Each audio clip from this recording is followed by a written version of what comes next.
आप सभी को राधे राधे। आज हम लोग बायोलॉजी के टॉपिक प्लांट मॉर्फोलॉजी यानी पादप आकारिकी का रिवीजन करेंगे। पादप आकारिकी का मतलब होता है कि पादप के जो भी बाहरी आवरण के अध्ययन को आकारिकी कहा जाता है, यानी मॉर्फोलॉजी कहता है। बाहरी आवरण मतलब जड़ हो गया, तना हो गया, उसके पत्ती हो गए, फल हो गए, फूल हो गए, इसी सब के अध्ययन को यानी पादप आकारिकी कहा जाता है। तो सबसे पहले हम समझते हैं जड़ के बारे में। जड़ को इंग्लिश में रूट कहा जाता है। जड़ पौधों का अवरोही भाग है जो मूलांकुर से विकसित होता है। जड़ का विकास मूलांकुर से होता है और तना का विकास परांकुर से होता है। आगे लिखा है कि जड़ दो प्रकार की होती है, एक मूसला जड़ जिसे टैपरूट इंग्लिश में कहते हैं और एक अपस्थानिक जड़ जिसे एडवेंटेजियस रूट कहते हैं। जड़ सदैव प्रकाश से दूर भूमि में वृद्धि करती है। अच्छा, यहाँ पे लिखा हुआ है कि मूसला जड़ों का रूपांतरण। मूसला जड़ का रूपांतरण है शंकु आकार का जड़ गाजर होता है, कुंभी रूपी जड़ सलजम और चुकंदर होता है, तुर्क रूपी जड़ मूली होता है। उसके बाद हम लोग समझते हैं तना के बारे में। तना यानी स्टेम, यह पौधों का वह भाग है जो प्रकाश की ओर वृद्धि करता है। यह परांकुर से विकसित होता है। यह पौधों का प्ररोह तंत्र बनाता है। इधर लिखा हुआ कि तनों का रूपांतरण भाग, भूमिगत तना और इसके उदाहरण है। भूमिगत तना कौन है? कंद के अंतर्गत कौन आता है? आलू आता है। घन कंद को क्या कहा? घन कंद किसके अंतर्गत आता है? बंडा और केसर। बंडा और केसर घन कंद के अंतर्गत आते हैं। और प्याज आते हैं सलकंद के अंदर। और प्रकंद यानी राइजोम, राइजोम के अंदर कौन आता है? हल्दी और अदरक। आगे है पत्ती के बारे में। पत्ती यानी लीफ, यह हरे रंग की होती है। हरे रंग किसके कारण होता है? क्लोरीन के कारण। इसका मुख्य कार्य प्रकाश संश्लेषी क्रिया के द्वारा भोजन बनाना है। आगे है पुष्प के बारे में, यानी फ्लावर, यह पौधों का जनन अंग है। पुष्प में बाह्य दलपुंज और पुमंग और जयांग पाए जाते हैं। इनमें से पुमंग नर जनांग व जयांग मादा जनांग होते हैं। अच्छा, पुमंग को इंग्लिश में क्या कहा जाता है? एंड्रोसियम। और जयांग को इंग्लिश में कहा जाता है गाइनेसियम।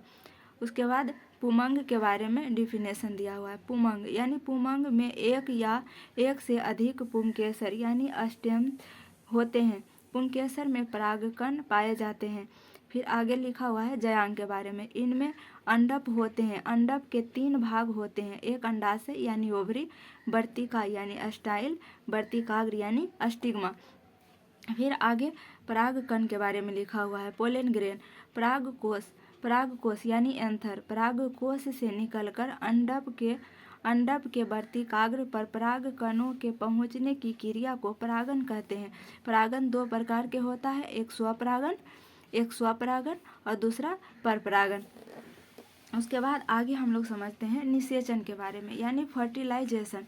फर्टिलाइजेशन क्या है? कि पराग नली बीजांड में प्रवेश करके बीजांडकाय को बेधती हुई भ्रूणकोश तक पहुंचती है और पराग कणों को वहां छोड़ देती है। इसके बाद एक नर युग्मक एक अंड कोशिका से संयोजन करता है, इसे निषेचन कहते हैं। निषेचन अंड युग्मनज यानी जाइगोट कहलाता है। अगला लिखा हुआ है कि आवृत्त बीजी में निषेचन त्रिक संलयन यानी ट्रिपल फ्यूजन, जबकि अन्य वर्ग के पौधे में द्वि संलयन होता है। अगला है अनिषेच फलन। अनिषेच फलन के बारे में लिखा हुआ है कि कुछ पौधों में बिना निषेचन हुए ही अंडाशय से फल बन जाता है। इस प्रकार बिना निषेचन हुए फल के विकास को अनिषेच फलन कहते हैं।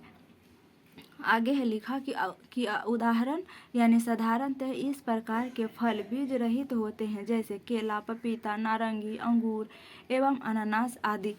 आगे है फल का निर्माण के बारे में। फल का निर्माण अंडाशय से होता है। संपूर्ण फलों को 3 भागों में विभाजित किया गया है। पहला है सरल फल, जैसे अमरूद, केला आदि। दूसरा है पुंज फल कहा जाता है स्ट्रॉबेरी, रस भरी। अगला है संगठित फल किसे कहा जाता है? कटहल, सहतूत आदि को कहा जाता है। आगे लिखा है कि कुछ फलों के निर्माण में बाह्य दलपुंज या पुष्पासन आदि भाग लेते हैं। ऐसे फलों को असत फल यानी फॉल्स फ्रूट कहते हैं, जैसे सेब, कटहल आदि हो गए। अब यहाँ समझते हैं कि कुछ कुछ फल एवं उनके खाने योग्य भाग है। तो सेब को कौन सा भाग खाते हैं? पुष्पासन खाते हैं। नाशपाती का भी पुष्पासन खाते हैं। आम का मध्यफल भित्ति खाते हैं और अमरूद का फल भित्ति और बीजांड खाते हैं, यानी अमरूद के पूरा भाग को खा जाते हैं। आगे लिखा हुआ अंगूर को भी पूरा खाते हैं, इसलिए यह फल भित्ति यानी फल भित्ति और बीजांड दोनों खा जाते हैं। उसके बाद है पपीता के मध्यफल भित्ति खाया जाता है, क्योंकि उसका बीज हटा दिया जाता है और ऊपर से छिलका हटा दिया जाता है, तो क्या हो गया? मध्यफल भित्ति। और नारियल का क्या खाते हैं? भ्रूण पोष खाते हैं। टमाटर के फल भित्ति व बीजांड यानी संपूर्ण फल खा जाते हैं। टमाटर का क्या खा जाते हैं? संपूर्ण फल खाते हैं। उसके बाद केला है। केला को क्या खाते हैं? मध्यफल भित्ति और अंतःफल भित्ति, और इसके बाह्यफल भित्ति को हटा देते हैं, छिलका को हटा देते हैं। उसके बाद है गेहूँ का भ्रूण पोष खाते हैं एवं भ्रूण खाते हैं। काजू में पुष्प वृंत और बीजपत्र खाते हैं। लीची में एरियल खाते हैं। चना का बीजपत्र एवं भ्रूण खाते हैं। मूंगफली के बीजपत्र एवं भ्रूण भी खाते हैं, इसका भी वही खाते हैं जो चना के खाते हैं, वही मूंगफली के भी खाते हैं। फिर है शहतूत के रसीले परिदल पुंज को खाया जाता है, और कटहल के परिदल पुंज व बीज खाया जाता है, और अनानास के परिदल पुंज खाया जाता है, और नारंगी का जूसी हेयर खाया जाता है। उसके बाद देखते हैं पादप हार्मोन यानी प्लांट टिश्यूज के बारे में।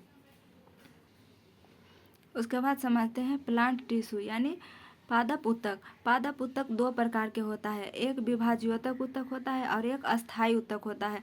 विभाज्योतक ऊतक 3 प्रकार के होते हैं: शीर्ष विभाज्योतक, पार्श्व विभाज्योतक और अंतर्वेशी विभाज्योतक। और अस्थायी ऊतक 2 प्रकार के होते हैं, एक सरल ऊतक यानी सिंपल टिश्यू और एक जटिल ऊतक यानी कॉम्प्लेक्स टिश्यू। जटिल ऊतक भी 2 प्रकार के होते हैं, एक जाइलम और दूसरा फ्लोएम। और ये जो है अस्थायी यानी सरल ऊतक भी 3 प्रकार के होते हैं। सरल ऊतक 3 प्रकार के होते हैं, एक मृदु ऊतक होते हैं, स्थूल कोन ऊतक होते हैं और एक दृढ़ ऊतक होते हैं। इंग्लिश में इसे पेरेनकाइमा, कोलेनकाइमा और स्क्लेरेनकाइमा कहा जाता है। तो ये था रिवीजन। मिलेंगे नेक्स्ट क्लास में। जय हिंद।